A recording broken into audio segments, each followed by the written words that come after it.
Hello, this is Christian Idealism. Today I have Johanan Raatz back. So after it's been like a few years since he's actually made YouTube videos, and now he's back on YouTube making actually pretty good content. So I just wanted to discuss with you today, just kind of like what's called religious epistemology, and so I'm sure you're aware of a lot of these sort of you have like different groups of religious people that have their own like sort of like you ask them like how do you justify the existence of God, right? They'll either typically, and I'm not talking like the epistemologists here, I'm talking like the layman Christians. So they'll basically use sola scripture, saying that scripture, what scripture says is true. Or you'll have like you have Catholics and Orthodox, they won't use scripture, they use religious tradition to argue that their beliefs are true. So you have like two different approaches to arguing that religion is true, and as we can both see in both cases, they're kind of what's it called? Fallacious. Wouldn't you agree with that, Johan? Again, Could you hear me? they base their beliefs on tradition, right? Yeah, It's yeah. getting really crackly, though. Right. So what's the alternative? So if we can't use tradition, right, because it's circular, and you can't use the Bible because it's circular, what's the, I mean, I feel like there needs to be some sort of different like perspective that's not going to be based on authority figures, that's not going to be based on what some book says, something like You an start with actual. the same kind of thing, the same way you know any kind of knowledge. You start the way like philosophy works or science works, etc., and you build up, beliefs Right. out of that, right? Right. So I mean, and it's not that they don't do that, right? So I feel like the issue is more having to do with what Jesus meant when he said, like, I'm going to establish my one true church, right? So they take that Right, right. and And they that bring gets into it. the whole issue of, they have this very particular view of a church, and we're pointing out that, it's just referring to all true believers, is not telling about, it really confuses. I mean, like the whole point of a church is that's the believers, right? The collection of believers. Right. And so it has nothing to do with, belonging as part of a church, a physical institution. It has to do with, are you saved or not? And they're confusing the two. And I compared it to confusing a wooden prop for an airplane.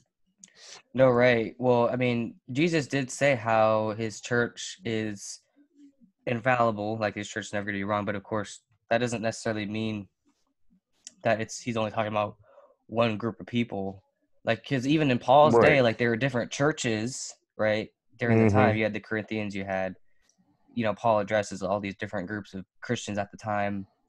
And so it's not like Jesus was like, oh, I'm going to choose this one group over the other. It's like, no, everybody is part of this, right?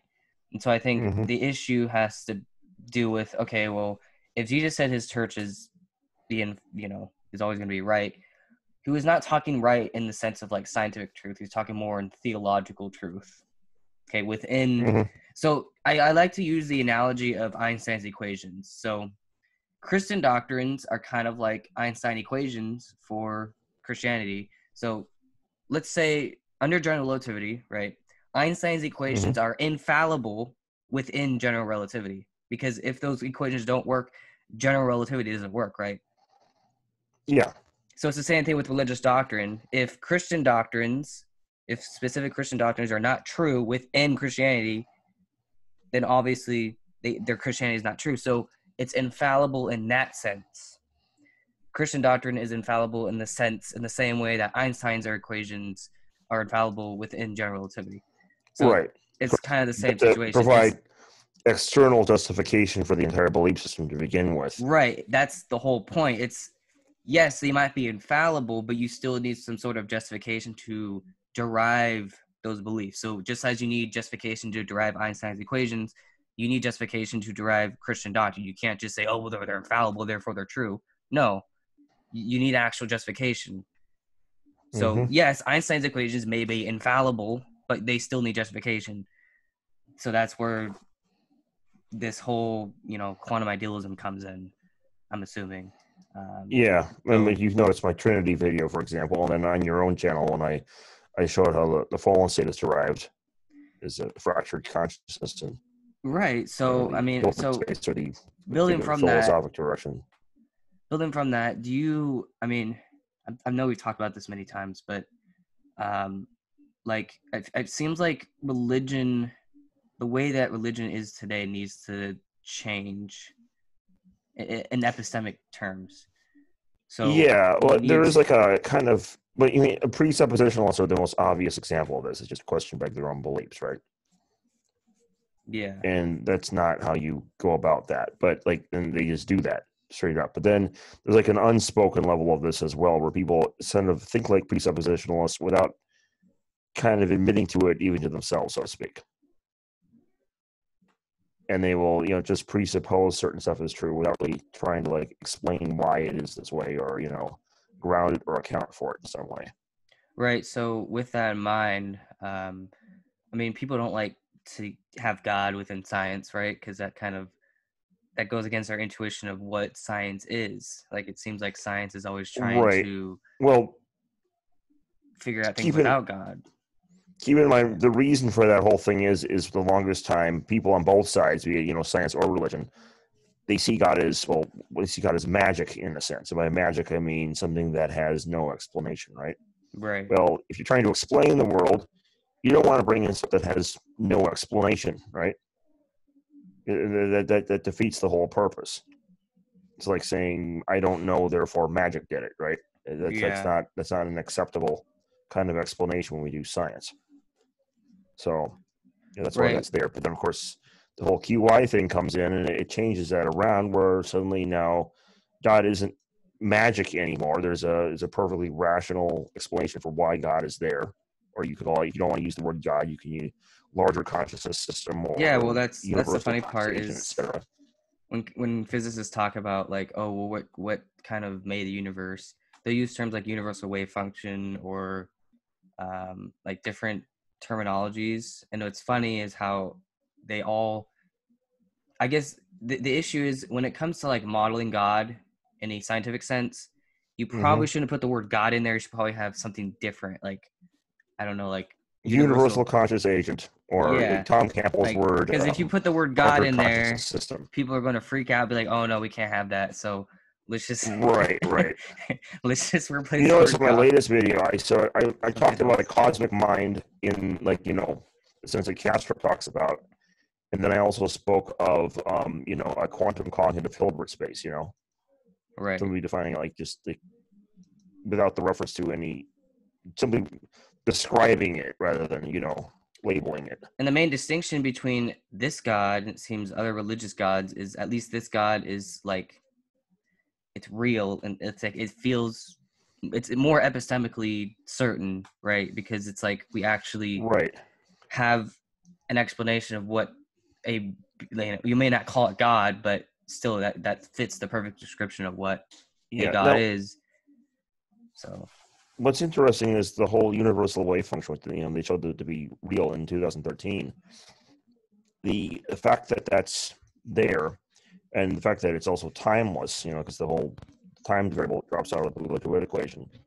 This situation then of, on theism, God is supposed to be the only being that is timeless, right? right. But we with physics, we actually confirm that there is a timeless being that exists, right? And of course, now you combine the whole quantum cognition with this, you get the idea of, oh, this thing is a giant, or Hoffman's model for that matter. You get the realization, oh, this is a giant mind, right? And it's an eternal mind, right? So it would fit the definition of God. But the funny thing about that is that being the case, if that is God, right, then nothing else can be. If that's not God, then that means that there is a timeless being that is not God, right? Which that would contradict theism, which would then falsify theism, and atheism Yeah. would be true. So we have this very curious situation of either that's God or atheism is true. And so therefore all other concepts of God are actually falsified directly. Right. That's the funny part is the fact that we actually have that sort of evidence. We could actually falsify other versions of God. And that kind of opens the door to a whole new like area of science dealing specifically with God. Like, oh well, which religion is true, which religious doctrines are true? Well, let's figure it out. Like, we have these sort of special tools that have only been available to us for the past, I don't know, 20 years probably by now. Mm-hmm. But like, we have a unique situation where we can actually use science to judge religion in that sort of way.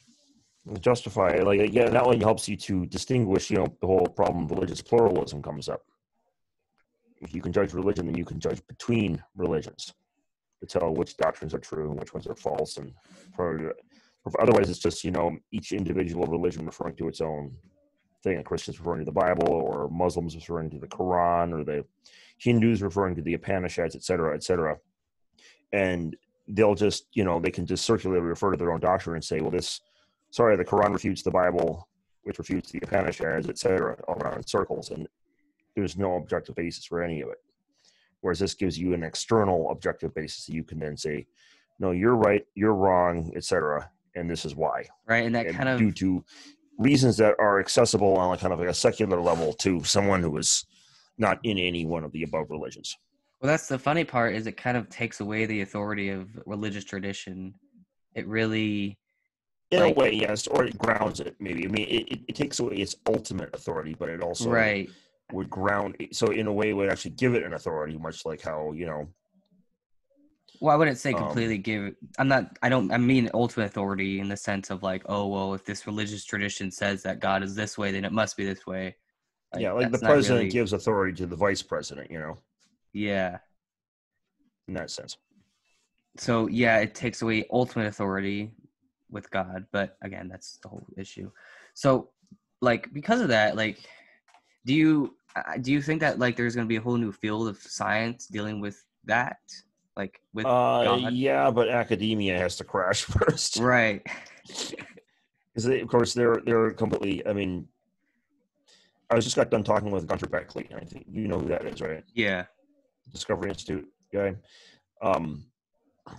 Professor Steve Meyer, and he was talking about how it looks like academia will probably be going more towards illusionism rather than something like quantum idealism, which, as you know, illusionism, aka illuminativism, is not just ridiculous. It's like it's worse than solipsism. It is like literally the most ridiculous position as possible. Yeah.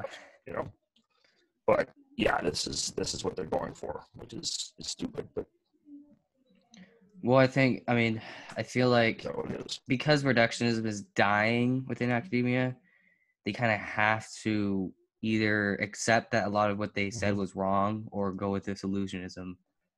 So, I mean, what are you going to do? I mean, it needs that part of it needs to crash first. Now, granted, I am a little bit optimistic with the physics field because they've, you saw their year, it went from 6% to suddenly 22% of physicists agreeing that consciousness causes collapse.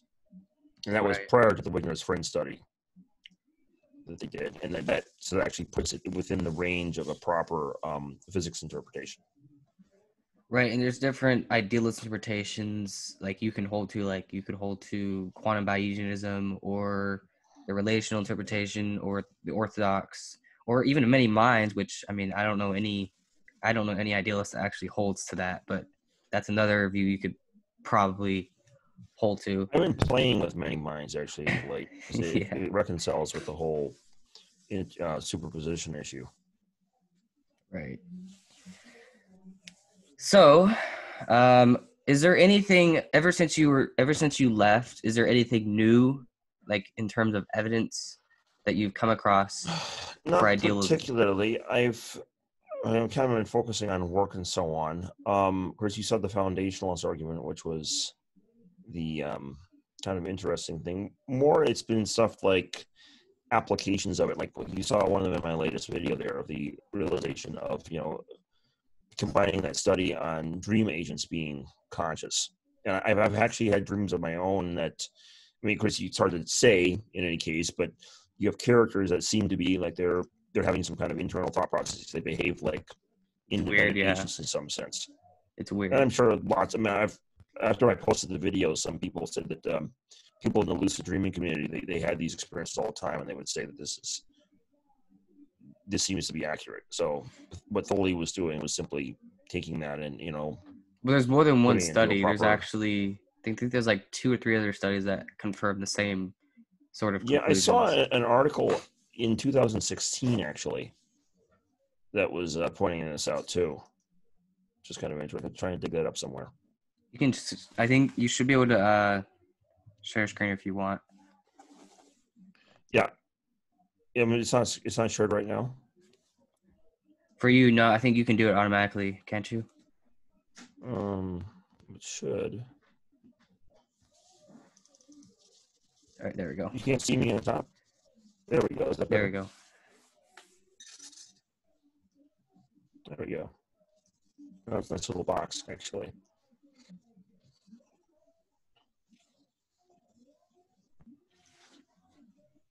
All right, I'm good. I can see it. Yeah, my latest video is actually quite fascinating. It's you saw it, of course, but I simply take the notion of dream agents individuating from a subconscious level and point it out. Well, on idealism, we have what you call a collective unconscious, right? It doesn't stop at the individual level; it just goes all the way down. And so, if that's the case, then there's no reason to assume that individuation process should just stop at our levels either. In which case, you'd have separate individuated agents that just exist all the way down. Just it's kind of weird, spooky in a way. Then you know the possibility of separate minds floating around behind emergent space-time. Did you have the article, or because I can see you working on your well, dinosaur? I'm looking. Yeah. You notice that? That's from my chart.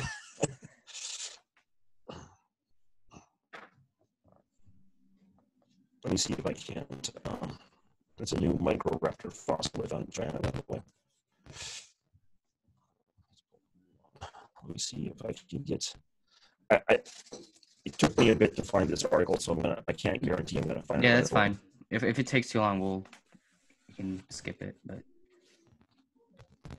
yeah, it's just getting freezing. I exited out of this because it was causing trouble with the talking.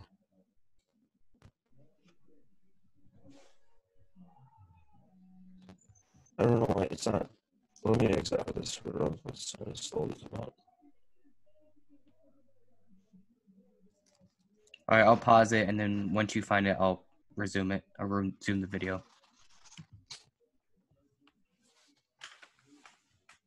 You got it? Yep, I got it. Back on. Are we on again? Yeah. Okay, so this is from Psychology Today from a couple of years ago. Non-self characters in lucid dreams surprises currently other dream characters. And so basically they have this article here showing that dream characters behave as though they are having personal identities of themselves, at least temporarily during the time of the dream. That's kind of weird. It's reintegrated into your subconscious when you wake up. Yeah, it is. Now, what's actually fascinating about this is remember I talked about the fact that if idealism is true, you combine that with this, and you should have this kind of weird conclusion of other minds just individuating beneath us, right? Yeah. This whole time? Outside space-time and all this? Yeah. Well, and you obviously notice how that kind of seems parallel to the notion of things like angels or demons or et cetera, right? Right. You might think of as supernatural agents or what and they're not. Someone in a more primitive society would see as supernatural agents. Well, right. I just saw this paragraph here. I found this fascinating. In the past, dream characters led ancestral shamans to unknown hunting grounds or medicinal cures. Now, in the present, they leave modern scientists to completely novel concepts or completely new models of reality. The dreamer had no conception of before the dream. Now, what I thought was curious about this is, I don't know if you know anything about the evolution of religion, right? Yeah. Supposedly it started with animism, which is the belief that there's just spirits behind everything. Well, kind of not. It actually started with monotheism, like way back, and then. No, it was monotheism, and I'm talking about way back. I'm not talking about modern development. I'm talking about prior to modern history, like the Stone Age. No, I like know before it they were started. It to write actually stuff did. down. Like It did start as like monotheism. I'm sure you've seen the what was the name of that? There was a they call it a Venus statue, and it was really just a female figurine from like 65,000 years ago or something like that. So what it was an early example of totemism, and so Oh wow. animism turned into totemism. Totemism was the idea that so animism are these forces that are just present in nature. Yeah. There is spiritual forces. Totemism takes that to the next level and says, okay, well, we kind of now have this item called totem, and the spiritual force is now kind of contained into this totem, right? Yeah. And then you have shamanism where you start to try and talk to these spiritual forces, but then, well, the curious thing about that is well, what do you do in shamanism? It's you're accessing dreams, or maybe you're using some kind of psychedelic to access something, and in theory, then you could access some of these characters. Now, if reality is simply materialist, then you simply say it individuates in the personal subconscious and it ends there.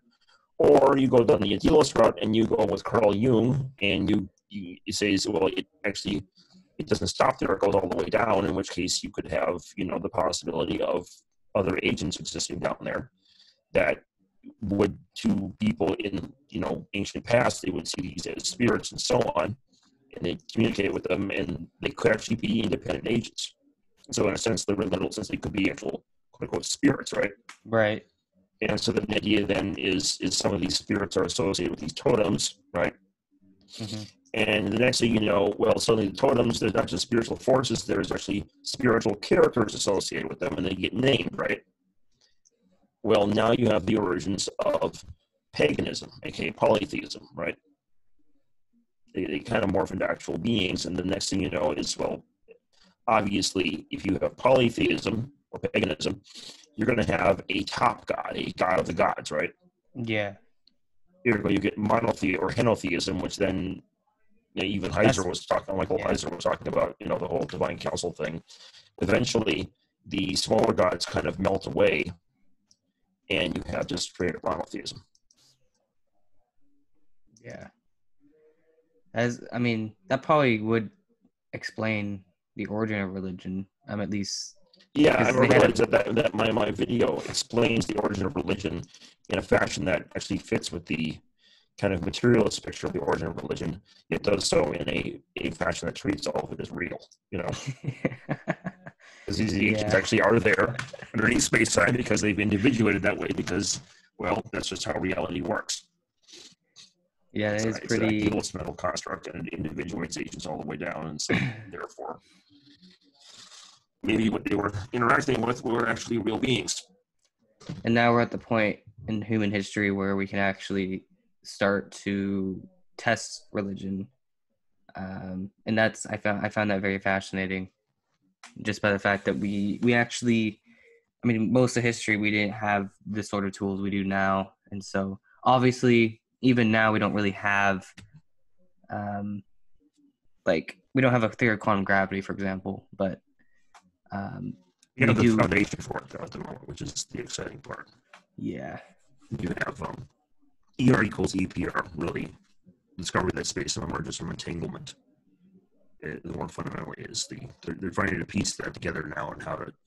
I think the last big problem is time, how to integrate time into the system in a fashion that doesn't, because quantum mechanics just treats time the way Newton treats time, and then relativity allows for time to do weird things in different frames, which you don't have that problem in quantum mechanics. They reconcile that to some extent with the whole Dirac equation, right? With the with special relativity, but the next step is getting it to general relativity now. But at least we have the framework for doing this now, which is the cool part. So we've hammed the problem in. Wait, what? We've hammed the problem in. We have the problem trapped, so to speak. We know where it is, and we've got it quarried into a location. Now we just need to mathematically figure out how are we going to how are we going to get consciousness? How are we going to start with consciousness, and then get the things like? Well, that's a different problem. That's where we tie the quantum gravity picture into the consciousness picture, which it obviously does tie because information is connected to consciousness, and quantum gravity is saying the whole thing reduces information, and you have people like Tononi saying entangled information is consciousness, right? Right. But then in the quantum mechanical version of phi, but then you have quantum gravity saying space emerges from quantum entanglement. So, right. Yeah, I mean, I find that very fascinating. So, I mean, to answer the question of why does reality act the way it does, I mean, it's just how it is. I mean, there's not much we can't really change the way nature works, right? I mean, we could to a certain extent, but like we can't, necessarily speaking, we can't really change. Like even with miracles, that's not necessarily change in the laws of nature, right? Like you're still following. Oh, that's just saying that you're using one of the laws of nature, the very fundamental law that people would otherwise see as magic. But yeah, I stopped sharing your screen, by the way. No explanation, therefore it's magic. Well, no, it's not magic. It's just you're reprogramming the matrix. It's perfectly rational. It's just that the level at which it makes sense is a level that people would not think of. Okay. By the way, your sharing screen is finished, so you're like really close to the mic. What? You're really close to your camera. Is it better? Okay, yeah, it's good. Okay. All right. So was there have you ever heard of I think Kastrup was discussing this, how they did studies on psychedelic drugs, okay? And what they found was an increase in psychedelic drugs will obviously increase your consciousness, right? So the prediction, if you're a physicalist, right, what would you say is the prediction under a physicalist model? Wouldn't you predict that an increase in consciousness would increase brain activity? Like if you're a physicalist trying to model. Yeah, it should. Yeah. Yeah. That's a perfectly reasonable. Now, if you're an idealist, what do you think? Well, if you're an idealist, you would say that yes. There's some correlation. It may, but then again, it may involve something entirely different. It may be that your consciousness kind of wafts off into Hilbert space, starts entangling with stuff completely outside your brain. What's fascinating is they actually found that an increase in brain activity from psychedelic drugs will actually increase in consciousness from psychedelic drugs will decrease brain activity. So the more psychedelic drugs you take, your consciousness expands, but then your brain activity goes down. That is fascinating. That would suggest that what drug particular are they taking? I think it's DMT. I think DMT is the main one. Acid. Yeah. That's interesting. I would guess if that's the case, what that would suggest then is that whatever the DMT is doing is causing your consciousness to entangle with something else. Right. Well, Bernardo Kastrup, he uses this as an argument for idealism. His hypothesis is that what psychedelic drugs do is since they decrease the brain activity, but they also decrease what's called the disassociated, because our brains are they kind of filter out. So because everything under Kastrup's view, everything is in consciousness, but then our brains will kind of filter out a lot of what's going on. So we only get this limited perspective of reality, right? So we're not sensing a bunch of other things. Well, right. He hypothesized that what's going on is the brain is kind of damaging our filter, so that as our brain activity decreases, then our consciousness is experiencing more of what's out there. You're able to access outside of the filter, essentially. Right. Exactly. That is interesting. This is kind of interesting also is, your brain actually produces DMT on a regular basis. It's just part of its normal biology, right? Yeah. Okay, so did you know that when it gets used is actually when you dream at night? No. Those dreams are actually miniature DMT trips, believe it or not. Oh, okay. Now, have you ever been up for a very long period of time, doing all-nighters or something? You have say 48 hours. You've not been asleep for 48 hours, and you finally crash. Yeah. Right. Okay.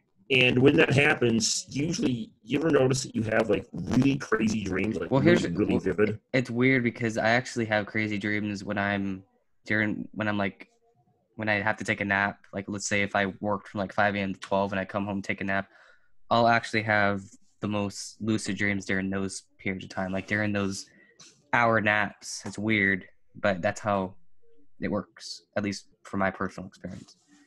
But if you Why? notice any like bizarre dreams and you haven't slept for a very long time, Yeah.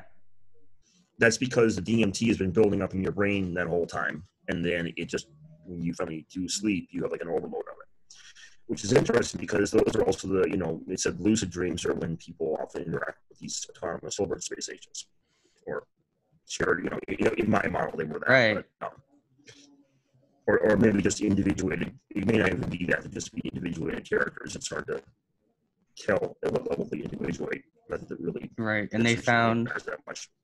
that it actually decreases brain activity.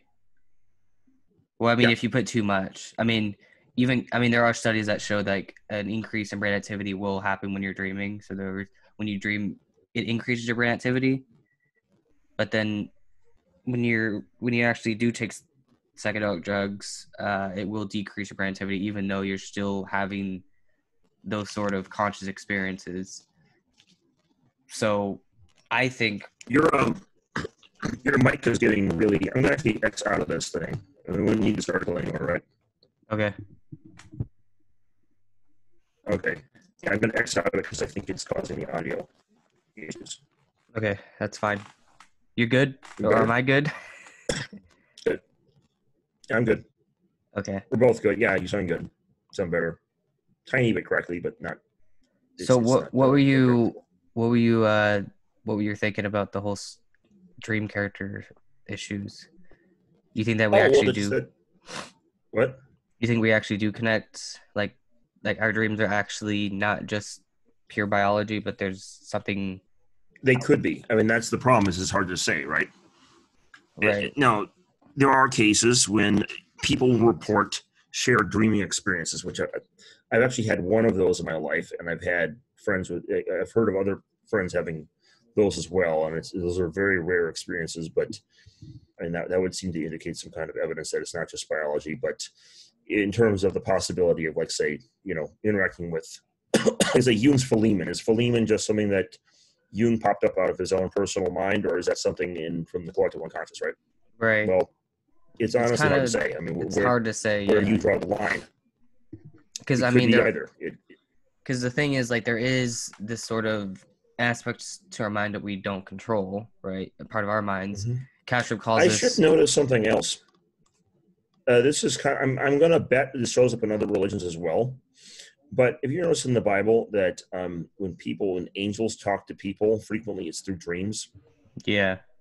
Joseph sees an angel in a dream. And then there's, the same stuff in the Old Testament and so on. It's kind of just assumed their culture just thought this is just how angels talk to people. Or here's another example. This is actually from another religion, but it's mentioned in the Bible. Is Daniel, remember when they had that, the king Nebuchadnezzar has the dream that he needs interpreting, right? Right. But he says, I'm not going to tell you what the dream is. You're going to tell me what the dream is, and then you interpret it, right? And then they're like freaking out and said, all the wise men are freaking out and they're saying, but only the gods can access the dreams, and they don't live among men, Yeah. But what they're implying there is that what they're calling gods are accessing this sort of, it kind of fits with that whole metaphysical model, or the kind of understanding of how religion would evolve via that animism, totemism, paganism, shamanism, paganism arc, right? Yeah. And that they're expressing an understanding that they would live in this mental reality that is able to, that you connect to through dreams, or right. I guess in some cases, weird shamanic experiences with, I guess, psychedelic drugs in some cases. Right. Well, I mean, my hypothesis, even Kastrup talked about how, for us personally, each of us has this sort of, so how, like, there's different alters, like within universal consciousness, within God, there's like alters of consciousness, right? Well, there's actually alters also within our minds, and that's our subconscious. He actually talks about this in his book. He's like, because there's a subconscious aspect to ourselves, because there's aspects to ourselves that we don't have direct access to, it's very plausible that that other aspect of ourselves is like a conscious other. Like there's a different us inside our heads that is kind of like autonomous in some way. And like that could explain a lot of like The subconscious version of us. right, but still, I mean, it's like this disassociated aspect of ourselves that's kind of like in our minds, so to speak, that kind of like does its own thing. And so his explanation of dreams is that when we dream at night, then that disassociated aspect of ourselves will kind of interact with us, and like we can actually like sometimes talk, like we could actually talk to like our subconscious mind or whatever. But also that undoubtedly explains why people get, you know, some ideas during the dream. They wake up and they've solved the problem and so on. Right. So I mean, for me, I feel like the best I guess this model kind of implies that we are kind of like dream characters of God. I mean, that's sort of that's idealism, right? That's just what. But it seems kind of goes weird with territory. Because, like, it just seems so counterintuitive at first. Oh, at first, yeah. But like, I don't want to be. It's. You know, people are like, "Oh, I don't want to be a dream character of God. I'm my own person." Like, no. You are. That's the thing. I mean, it's wired in so deeply, right? Yeah. Then you look at it at a philosophical level, and you realize, well, everything you only access is your phenomenon, your sense experiences, right? Yeah. You never access the outside world in itself, and that was the whole point Kant made, right? And so then to interact, you know, connect phenomenon with noumenon, you have to have some logical chain that links the two. And well, the logical chains can't start with only immaterial terms and then end with purely material terms. It doesn't work that way. It implies a fallacy, and so it's you know, it has to be within conscious or some kind of mental reality as well outside your mind. Now, then you go to the physics, right? And this is what's, I mean, Jason Barr, he used to be a staunch materialist, okay? Now you see him and he's going around and he's telling materialists off, right? And the reason is those quotes from quantum gravity people, it's strong. You can't get stronger than that, you know? It's simply, well, I believe there's a material reality and real objective space-time. Well, come along, Platini Mercalpolu. Oh, sorry, you're wrong. Herman Verlind. Oh, sorry, you're wrong. You know, and this is just how it works. I know you believe that, but it's all an illusion. And we know this with our quantum gravity equations, and you're wrong. Sorry. Yeah. And it's just one after the next. And, you know, you have the entire panel of people who have been studying space-time saying, you're wrong, you're wrong, you're wrong, you're wrong, you're wrong. And how do you argue against that? You can't argue against that, which is going to be funny because later today we're going to see, well, this is going to be uploaded tomorrow, so I guess we'll know how the debate went by then. But I'm looking forward to seeing IP Michael Jones versus, yeah. That'll be going to be very interesting. I think the hardest part for idealists would be arguing from the quantum cognition perspective, because a materialist could just say, oh, well, our reality is more grounded in a different fundamental material reality, or not material, but like there's a reality that's not consciousness, but like it's like, you know, maybe it's not made of space time, but maybe it's something different. That is completely ad hoc, though. I mean, everything that fits the metaphor of consciousness, like all the categories that describe consciousness, except for the qualitative aspect, which is what QI points out, that the qualitative aspect also makes sense to bring in there, is that if you take all that out, just take out the qualitative aspect of consciousness and everything else that describes it. It's immateriality, the fact that it expresses itself through information, the fact that there is a binding structure in it, that, you know, two qualitative experiences are fused in the same thing. You can't dissociate them. All of those have direct physics parallels, and they all have direct physics parallels to emergent space-time physics. Right. And plus, you know, emergent space-time is saying, well, reality isn't, just look at it from a hybrid science philosophy point of view for a second, right? Emergent space-time tells us that physical reality is not fundamental, right? Yeah. And it's an illusion, right? Well, what's the one thing you know isn't an illusion and can't be an illusion? Your mind. Ever. Your mind. Right. So if that's the case, well, which one is more fundamental? Your mind. Yeah. Okay. So if that's the case, then, I mean, consciousness has to be more fundamental than space-time. And it's obvious, right? It should be Yeah. obvious, and you can go the full Daniel Dennett mode, or what I might prefer, full retard mode, and say consciousness doesn't exist. But then again, I mean, what's the point of arguing with a self-professed zombie, right? Right. Yeah, so Exactly. it fits. It naturally fits the mold of an idealist universe. Right. And you could then say, well, no, consciousness is something else. There is this. Well, then you got two fundamental substances that are, why do you But want to that's put still ad dualism hoc. back in when you just what? Well, It's completely ad it's hoc. all going to be ad hoc. No matter even well, I mean, I do talk about this.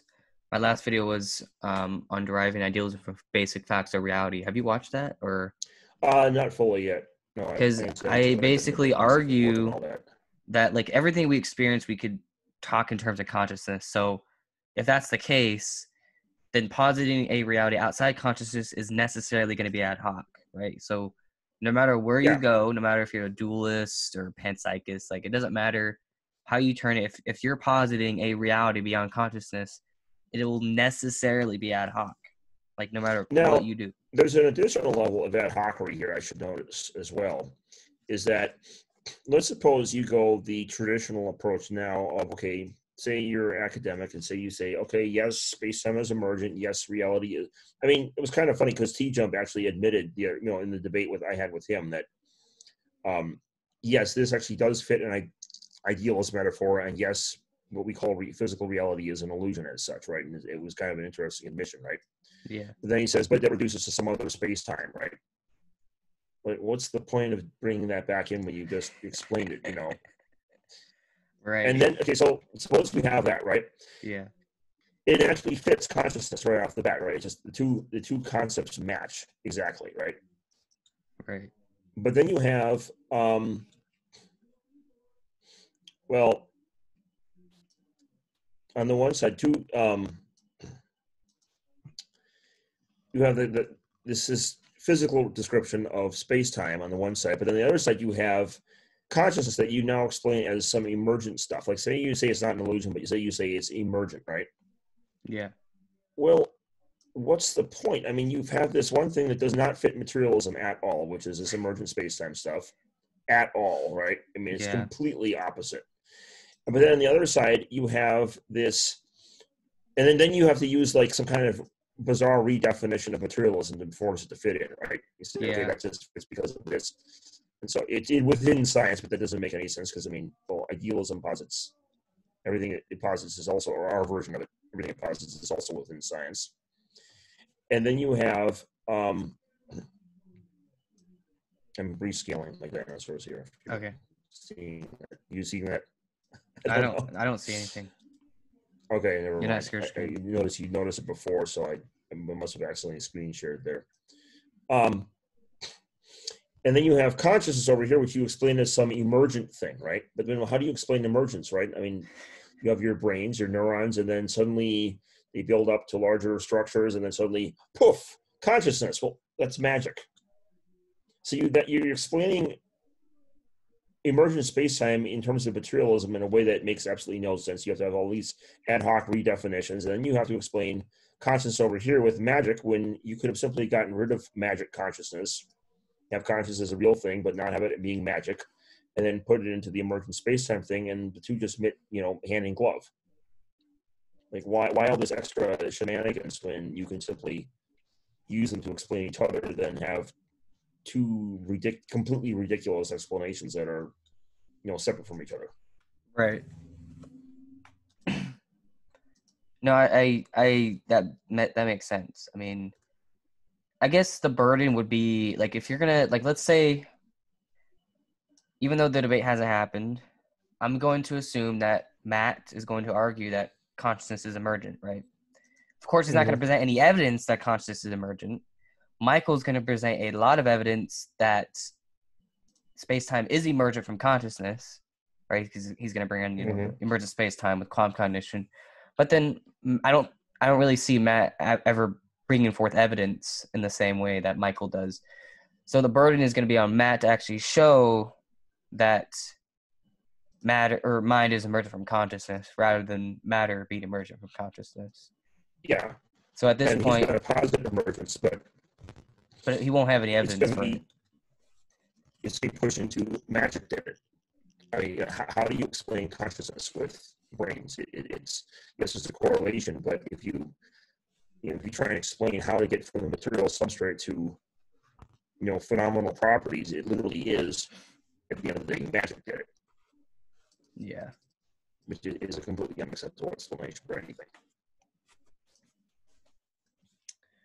All right, well, I guess we'll have to see how that debate goes, but thank you guys for watching. If there's anything else you want to discuss, Johanan, we can, but I know we both have stuff to do today, so is there anything you want to add? Yep. That's it? Not really. I may make a couple comments after you stop recording, but okay. Yep. All right. Well, thank you guys for watching, and have a nice day.